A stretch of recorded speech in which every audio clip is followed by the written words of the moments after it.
Panginoon, maraming salamat po sa regalong kasal. Natutunan ko po mula sa inyong salita at sa turo ng simbahan na ang kasal ay isang sakramento, isang banal na tipan sa pamamagitan ng babae at lalaki, na pinag-isa nyo sa pamamagitan ng pananampalataya at pagmamahal. Ang kasal po ay hindi lamang tungkol sa damdamin, kundi ito ay panghabang buhay na pangako na maglilingkod sa isa't isa, magpatawad at magtulungan, at palakasin ang isa't isa sa hirap at ginhawa. Tulad po ng pag-ibig ni Jesus sa simbahan, ganito rin po ang nais niyong pagmamahalan ng mga mag-asawa.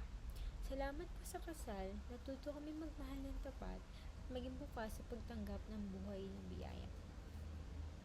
Panginoon, ihanda mo po ang puso ko para sa panahon na tawagin mo ako pumasok sa buhay may asawa. Naway maging pagsasama namin ay maging kabiyak, ay may matibay na pananampalataya at ikaw ang laging sentro. Maraming salamat po sa iyong gabay at pagmamahal. Amen.